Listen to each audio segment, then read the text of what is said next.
From the ProWrestlingWire.net studios in beautiful Wallingford, Connecticut, this is Pro Wrestling Wire Radio with your host, Rick Del Santo.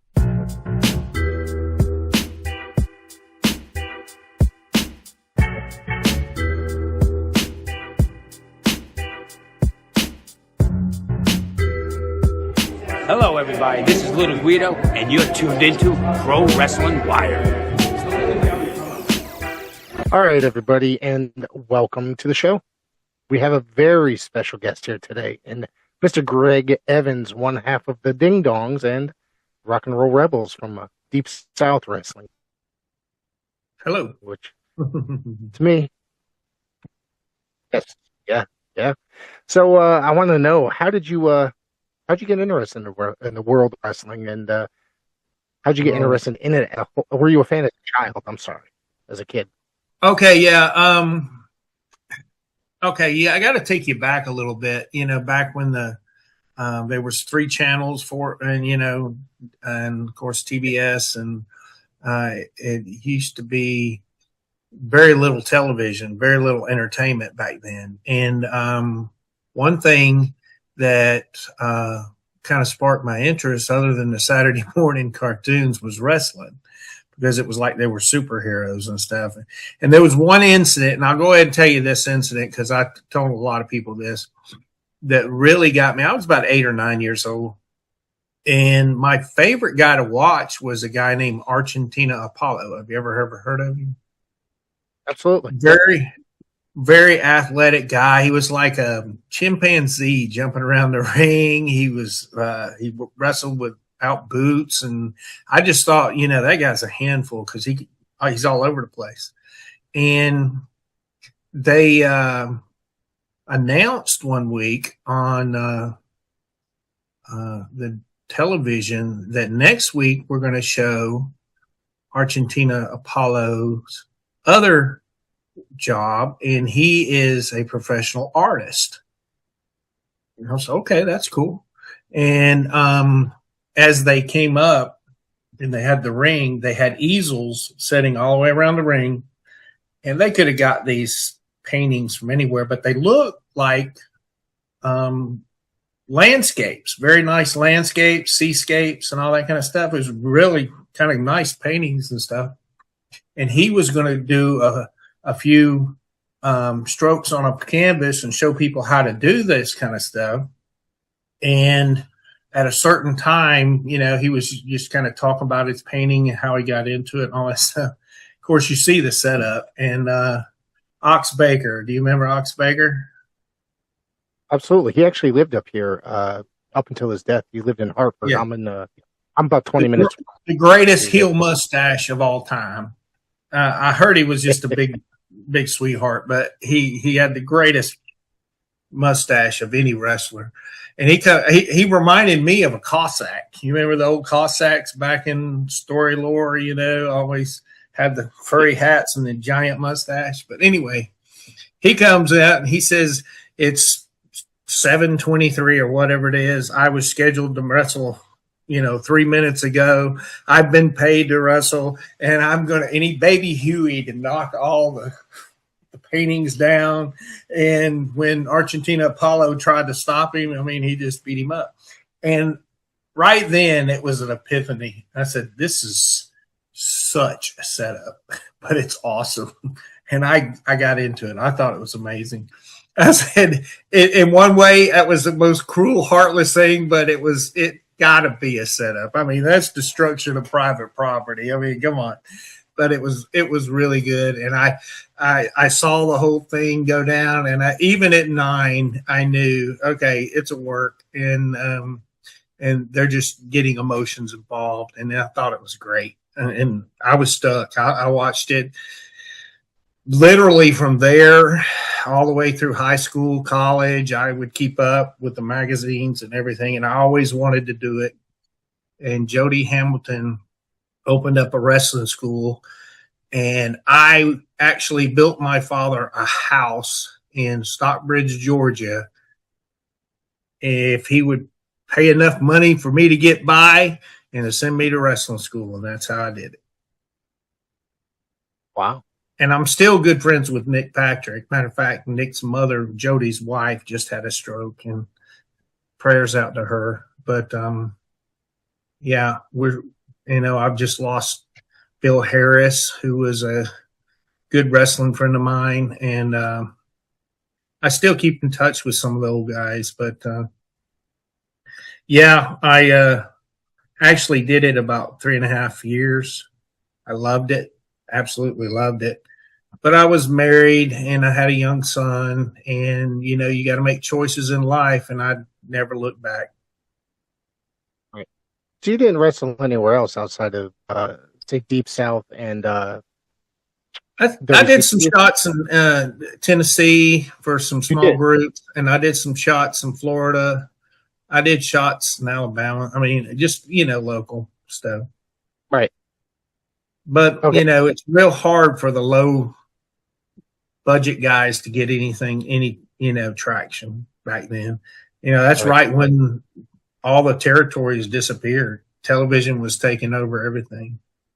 Yeah, towards the late 80s, it started to really go away. Probably in the, I want to say early 90s, it was completely dead, right? Territories. I think USWA was really the only thing in existence until about 97, I think. The last moments of Texas was there, but that was basically dying. 89, right at the end of 89, I quit. I became a fireman and paramedic for Henry County, Georgia, and I retired with that. But, all the territories were disappearing. I even talked to Memphis, and he said, dude, we're not drawing. I can't even bring you up. He says, you're talented. You can move. And, it was just the draw was just not there. I mean, we struggle. We would go to houses and promote the crap out of them. And, 400 or 500 people, you can't make a living doing that. Oh yeah, no. And that's not anything. I mean, considering the prices back then, probably what, $5-10 for a ticket, right? Yeah, like ringside was 10, and general admission was 7 or 8, something like that. Nothing heavy or anything. And kids were 5. I mean, but you just couldn't sustain anything, no matter how well you put it together. Right. Did you ever run in Central States at all? For some reason, I did not, but Bill Harris did. He worked on top there for a little while. Okay, right. And Bill talked about it a lot. It was his only real shot where he was like the top draw. Right. And he told me about every gimmick they did and everything like that. In fact, Andre used to like to ride with him, to the houses and all that kind of stuff. And the cage matches he did. He had a lot of American Indian wrestlers that were in that area at the time, and he worked all of them, How did you? Sorry, a lot of driving, and he said, but that's really the only place. And Bill could talk, but he wasn't a big guy. They were all going with the big guys, like me and Richard. I mean, we're both 6'2", over 200 pounds, and we were walking in the land of giants back then. They were huge guys. I mean, everybody. Right. How did you hook up with Richard and in Deep South? He came over on a shot with Deep South, and I worked against him. And it was like the last 6 months that Deep South was going. And we kind of were about the same size, worked I was working with I was teaming with a guy named Steve Pritchard, who was decent, and we didn't make it, and it was just dying out. It's disheartening to put so much into it and work hard and 50 people show up, it was dying out. But Richard got to be on TV and do some work against Steve, and we just kind of worked with Jody when Jody got the job with WCW. We were putting guys over, and the gimmick came up, and they wouldn't even tell me about it. they had this gimmick in their pocket for weeks, and I'm like, "What are you talking about?"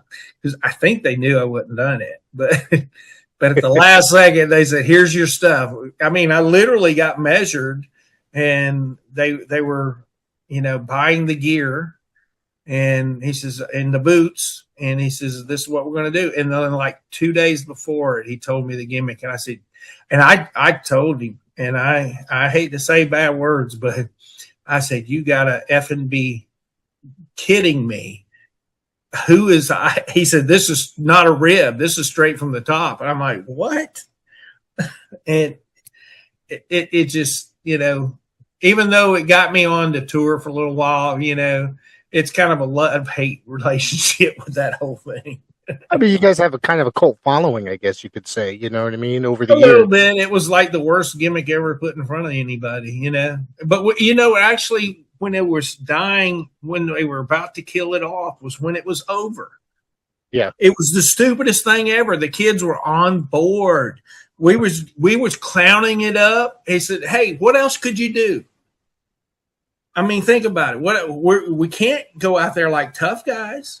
Clown it up. And that's exactly what we did. And we were just getting the night the last night we worked it, we were the hottest thing on the night. You guys were, and they had everybody there, all the top guys, and we fired up the kids, I think was your last appearance against the Skyscrapers? Were they unmasked? No, that happened like 10 days. We got clobbered by the Skyscrapers 10 days before they completely killed it. The night we finished up, we worked at the place in downtown Atlanta, the Center Stage Theater. Okay, Center Stage. Okay. No, we worked the last show of the Omni, though. The last show of the wrestling in the Omni. I worked it, when they were closing it down right after that. But I put over Z-Man. You can see it on TV. But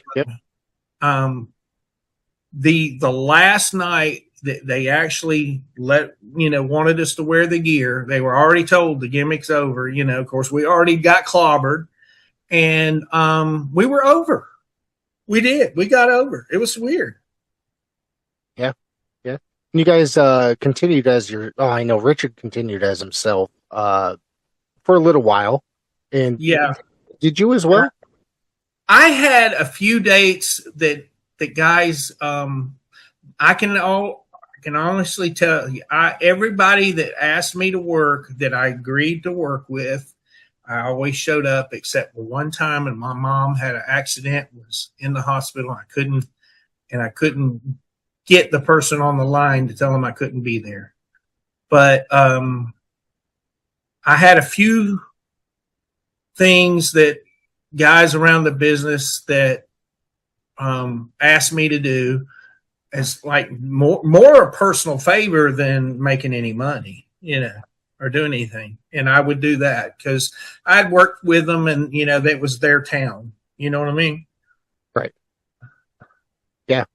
Tell me about, you guys worked Great Muta and Terry Funk as a team. Yeah. Well, yeah. I did with it wasn't with Richard, I don't think, was it? I don't think it was with Richard. It was with somebody else. All that you guys did as a team, and then I saw you did again separately. Hold on, let me see if I could pull it up. Notes here. Kenji, I ran into him in Charlotte this past thing, autograph signing. Yeah, Kenji, of course, he didn't remember me, but until I showed him the match, and he laughed. But poor Kenji, oh my gosh, he has to use a walker just to get across the room. Of course, doing that moonsault and slamming his knees all them times, it couldn't be good for you. And he worked a long time, but he was the greatest athlete I saw. Oh, God, he was probably 10 or 20 years ahead of his time as well. Oh, yeah, Kenji could he worked out in a lot of calisthenics and stuff, but he would walk up steps and down and turn around and down steps on his hands. Yeah, he was a great athlete, nice guy, And when I put him over in center stage, it was sweet. I mean, he was super smooth. Yeah. Tell me now, you guys made your debut at the Clash of Champions against George South and Cougar J. Right. And Cougar J completely boffed that spot, by the way. And it killed the momentum completely. But here's the thing. Obviously, it's a clown gimmick, okay? It's goofy kids. Why would you put us in front of Army Airborne Rangers? Yeah, I mean, that was the worst booking ever. I mean, I could see us in front of kids, but that was in front of Army Airborne Rangers in a building that it was 110 degrees. The ropes were dripping with water from the humidity. Yeah. I mean, they did stuff like that at that time period, right? Roughly around that time period. Yeah. A lot. Yeah. Yeah. It was a booking that I didn't understand. And I said, what? I just didn't get it. Secondhand Heroes and Home for Wayward Villains is a comic book shop and gaming store that also features Magic the Gathering and D&D. Located at 18184 Leesville Road in Ebbington, Virginia, Secondhand Heroes is your one-stop shop for you to get your nerd on. Open 7 days a week at 11 a.m. They don't close until the dice stop rolling. They buy, sell, trade, barter, and haggle, specializing in collectible toys, both vintage and modern, comics, Magic the Gathering, video games, console, and arcade cabinets to play, all set to free play. Host your game night with us. Monday night D&D video game competitions, and so much more. Something for the collector and gamer in us all. Call 434-317-0121 or shoot us an email with any questions to secondhandheroesva@gmail.com. Note, secondhandheroesva@gmail.com. That's 2ND, handheroesva@gmail.com. Come game with us. Did you interact with Jim Hurt at all when talking? When I put my notice in, this is the thing. When I put my notice in, because I gave them it was like a little over 2 weeks because they already had the booking sheets out. I said, I really want to go talk to Jim and explain to him what's going on. Because you can have your clown gimmicks or stuff like that, but you got to be you can't just throw a monster movie out there. You got to get people emotionally involved, and that's all he could. He was so short-minded on that stuff. All he ever done was business stuff for Pizza Hut, Yeah, and nothing against Ted. Ted was a smart man and probably knew the guy for years. But wrestling is like a circus, but you got to get people emotionally contracted into stuff, not just monster movie stuff. This guy against this guy. That's not going to draw. Right. Do you think that they were trying to keep up with, like, say, the WWF at the time period, like with the childish gimmicks and stuff like that? I don't know. I don't know where they were going with it. I think we did the best we could with it, considering, and actually we worked the New Zealand militia and we put them over every night, but we had long talks with Jack Victory. I said, what would you do? I mean, you tell me what you do. And this is my only real opportunity in this business. He said, ding-a-ling-a-ling, man. He did. He said, ding dong it up, He says, that's what you do, Right. And Jack was a good guy, Right. And so was Mate. He was a good guy too, man. Rip. Yeah. Good guys. Yeah, I don't know Rip, but I've interacted with Jack before. I've had him on the show before a couple years ago, and he was a great guy. Solid guy. I never had any problem with Jack. He clobbered me a few times in the jaw with a clothesline, but that's part of the business, But I have no problems with anybody, really. Yeah. Did you hear that Tony Schiavone and Conrad Thompson on their podcast? They said that you were really great guys and complimented you very well, but they said that they literally said that gimmick was never going to get over at that time period. I know we were handed. Well, look at it. I mean, we were handed the impossible thing, right? And really, we had to make it for the kids. I mean, that's the only thing we could do. Yeah. And right when we were getting traction, they killed it. But it's not my business to run. Let's see. So you guys were basically in there 89. Early 1990, or was it just 89 mostly? I was a fireman on February 12th, 1990. So I did some work for some guys that asked me to for a small company out of Tennessee. I worked with them a few times because they had some pretty decent guys working up there, and they really liked me. But pretty much, I was done with WCW right at Halloween Havoc. And if you look at the old, and now I did fulfill my obligations there, but if you look at the old stuff with Elvira, me and my buddy Richard were clowning it up there too. And they didn't want to pay us. I'm like, you're kidding. We're showing it up. We're putting it up. Would you show up to work and not get paid? We got paid. Oh, I would make sure of it. Absolutely. Yeah. I guess you did some like a house show loop after post Ding Dongs. I guess maybe that's part of fulfilling your obligations.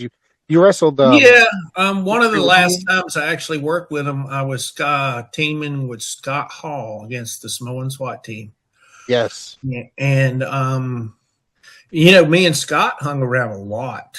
Right. I mean, because we were basically low end of the card, and we talked wrestling constantly.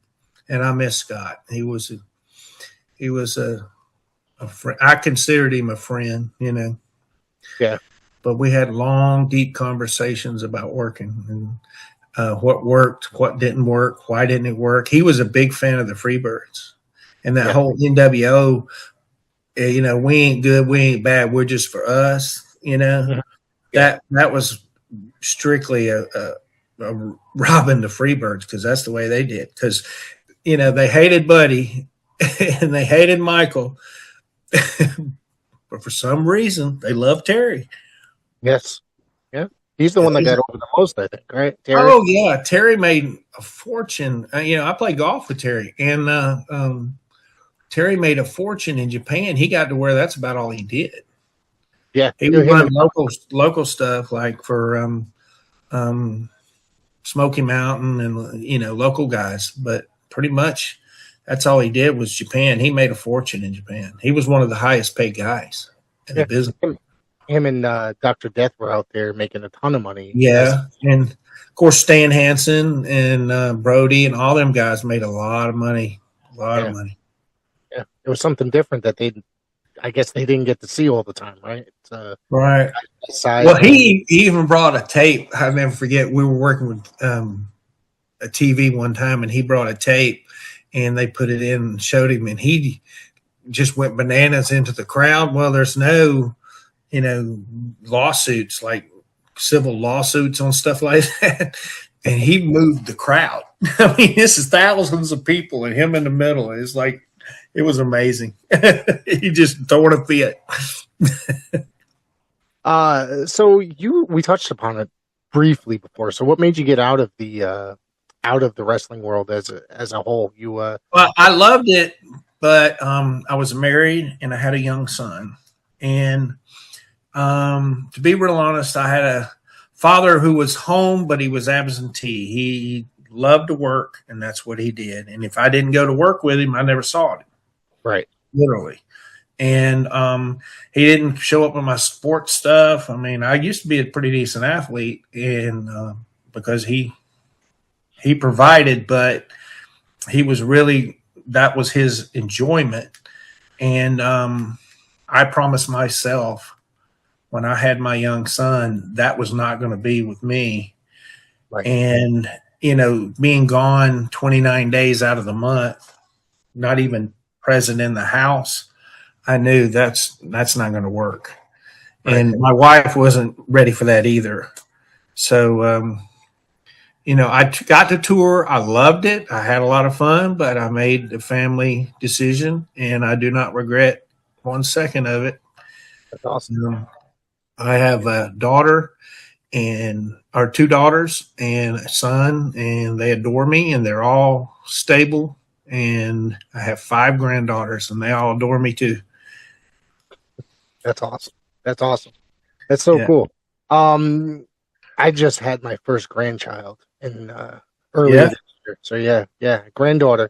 I'm about to have my second. My other daughter's about to give a birth too. So I got to mention. Congratulations. Thank you. I'm looking forward to it, and I'm excited. Let me tell you how to do it. Is when they get old enough and they're a little above toddlers, you go take them anywhere that you want to take them. I mean, to the zoo. I just took mine to the safari park, let them feed the darn animals and stuff, and just get them tired as heck.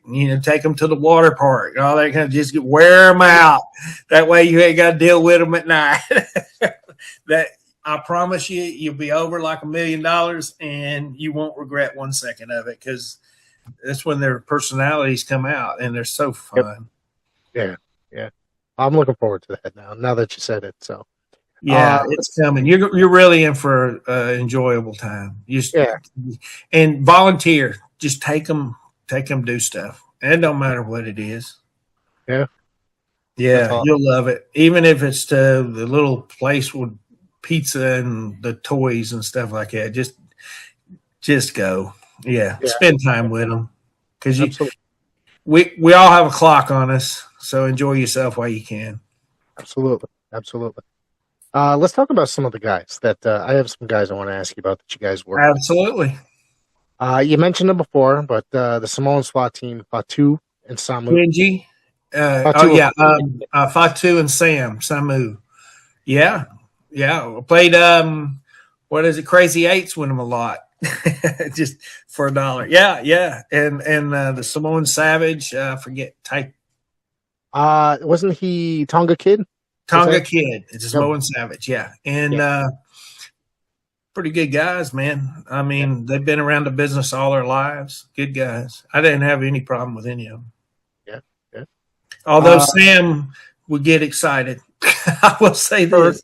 He would get excited. I see that you worked Randy Rose and Bill Irwin as a tag team. What about those guys? Bill was a super nice guy. Bill was a good worker, just solid worker. He mid-card guy. I had no problem with him at all. Bill would tell me, you're a little too light. Got to lay it in. He you know what I mean? He says, you ain't going to hurt you. It ain't going to hurt you. And, his brother, Scott, he didn't like to talk about it, but it was kind of always in the background with Bill. God bless him. No problem at all with Bill either. And Randy was I went to school with Randy's sister. Oh, okay. Yeah, so I knew Randy from a long time ago. Yeah. I think he's a terribly underrated worker. Like, seriously, Randy Rose. He's a solid worker. He was old school. Yeah. He liked to do his certain things, and he knew how to work. And wasn't into all the BS. You know what I mean? Yeah. He was just a performer, but I have nothing but good things to say about Randy. Him and Bill Harris were best of friends, and Bill was one of my best friends. Wow. Yeah. Okay. Yeah. Let's see. Who else do I got here? Al Green. Oh, wow. Yeah. Al tried to act crazy. I got a story for you for Al. Al was a very powerful man. And he liked to get in the locker room and do his push-ups and pose, He liked to get his arms up and pose and all that kind of stuff, right? Well, I'm in there and I'm absorbing anything I can from Terry Funk. We're kind of hanging out, and Terry's got his legs crossed and he's smoking a cigarette, and Al's doing push-ups, sit-ups, putting water in his hair, posing and doing all that kind of stuff. And he sees Terry walk, and Al says, yeah, Terry, you're mine and my body, and we destroy the earth. And Terry didn't miss a beat. He said, yeah. He said, that would leave your mind and my body, and that wouldn't be worth it. I could. He called him stupid without him even knowing it. 1 second. Yeah. It's not only you that got interrupted. Oh, that's okay. No, that's all right. I just got to, I'll let those parts out. Thank you. She wanted to come get her ice cream. So. It's all good. No, it's all right. It's all right. So all right, let's see. All right. Now this is a tag team that I absolutely loved when I saw them in WCW. Obviously I saw one of them was a part of Deep South. The other guy, I'm not sure where. State Patrol. Oh yeah.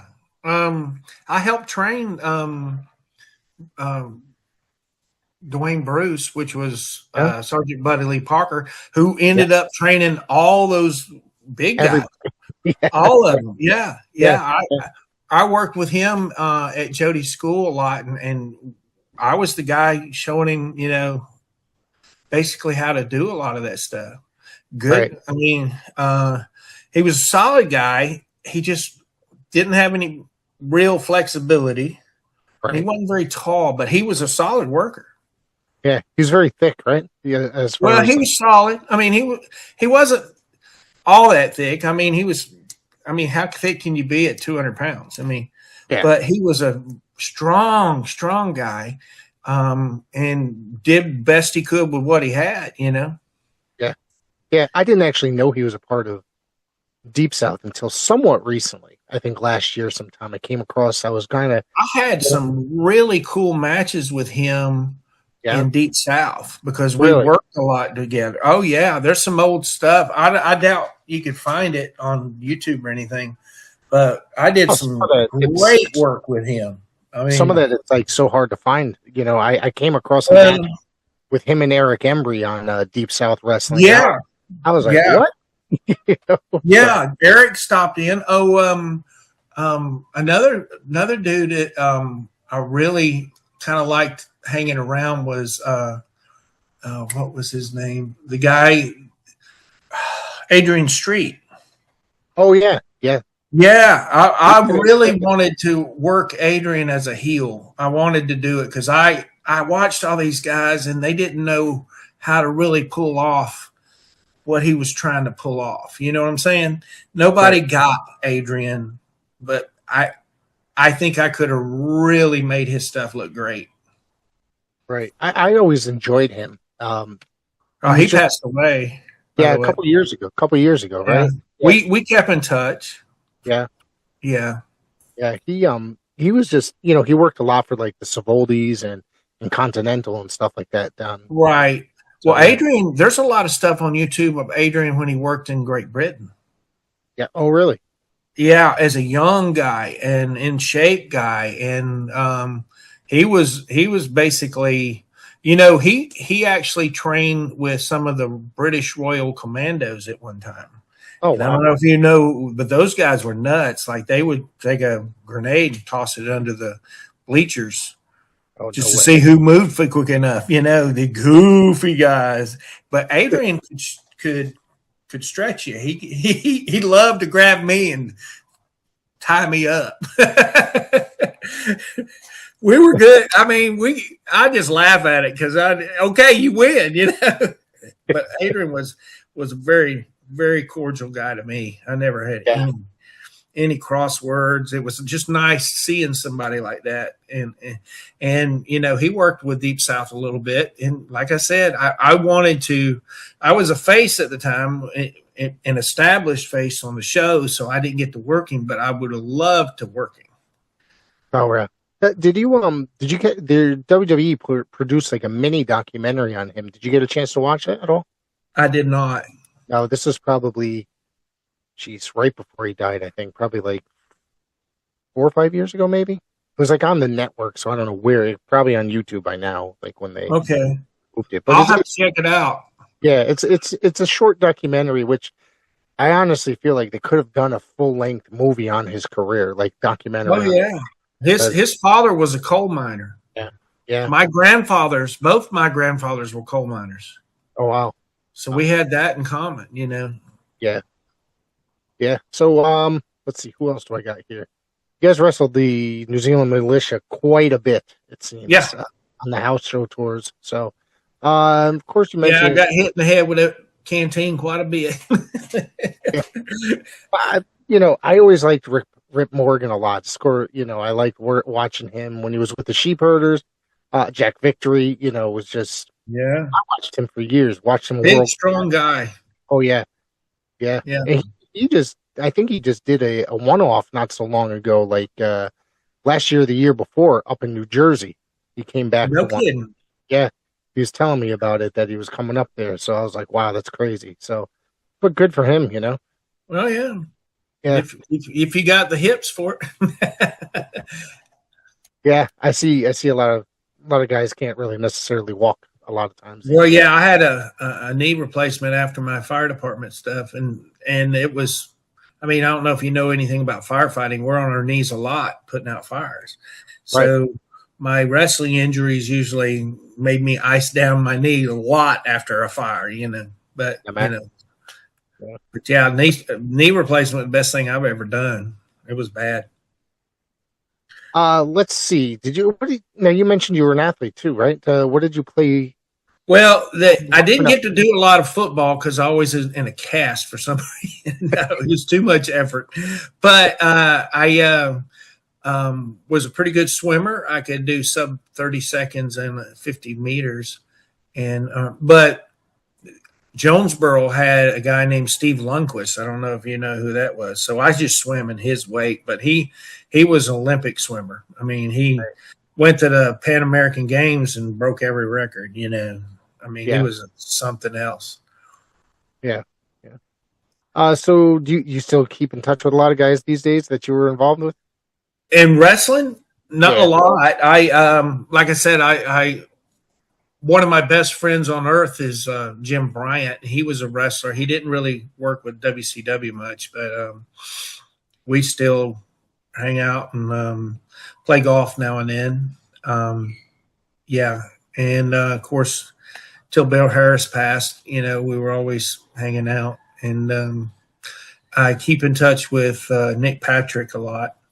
Yeah. Matter of fact, he would call me and, I got this guy. I want you to come look at him, see what he needs. Cause just a second set of eyes, stuff like that.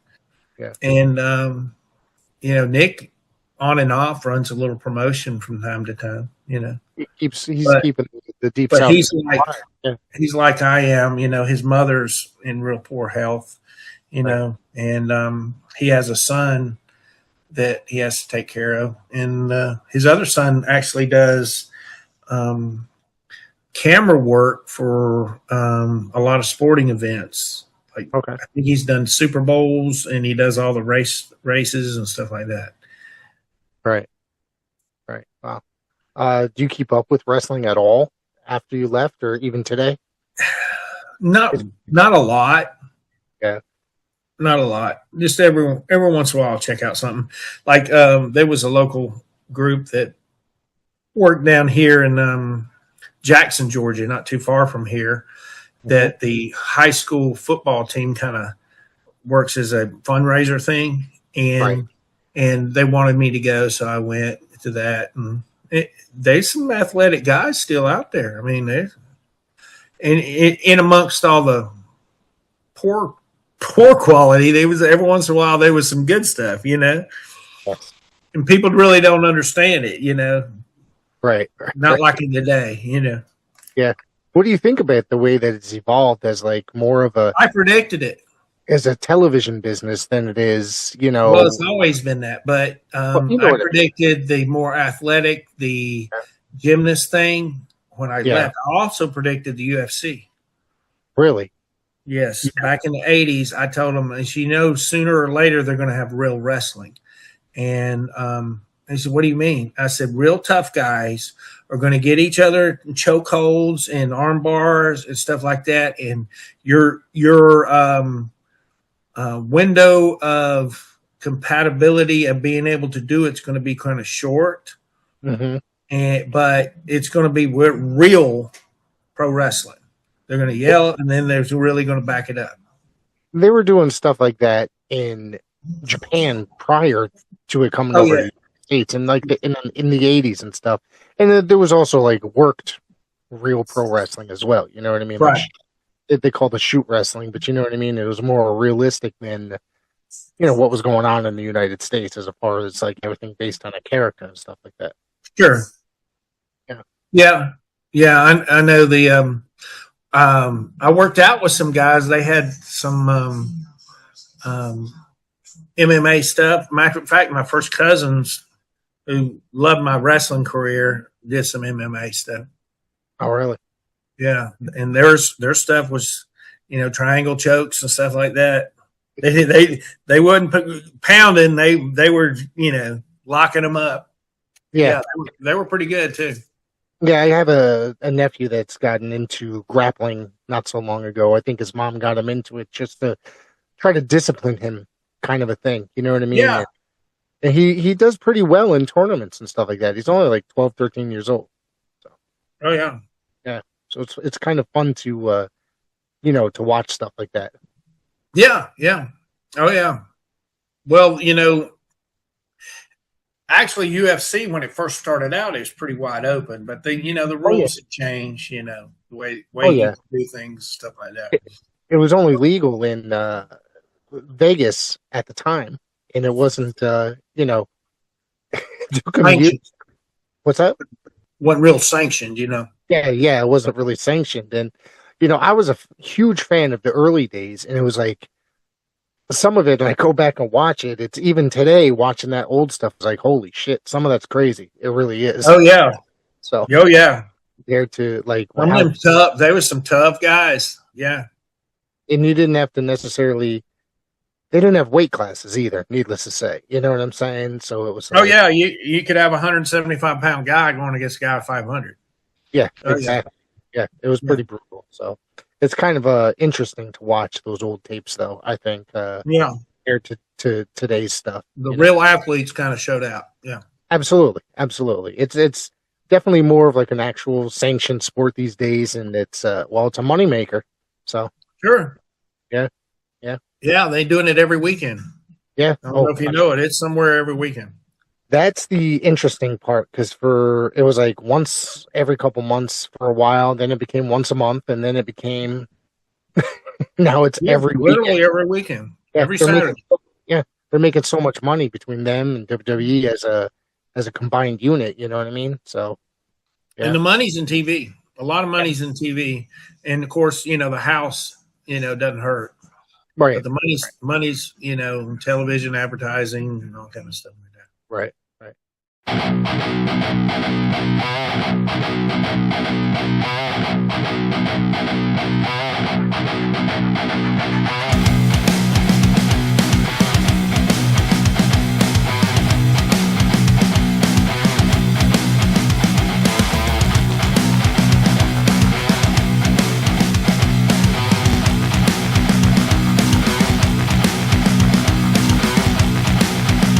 So, before we get out of here, why don't you tell everybody what you are up to these days? I'm a retired fireman playing with my grandkids. No, I've got my wife and I like to travel. We have a house in Tennessee. We have a house here. And we have two houses here, but we like to travel and do stuff, you know. Right. We cruise. We do all this stuff. And, you know, anytime one of our kids say, "Hey, I need help with the little ones," we step in, you know, we'll go get them and we'll spend a weekend with Papa or whatever, you know. Yeah, that's awesome. I love it. So tell me about Richard. It's Deep South Wrestling, and Richard is from a very small town in North Alabama, right? Right. And Richard is the only person they saw Richard on TV wrestling. So Richard is like the only person in town that everybody knows. Okay. And we actually ran the town. We're going to wrestle in the local high school gym, right? And Richard set this up ahead of time. And we had this guy working with us named Doug Ogle. Doug was pasty white and just kind of a strange person, okay?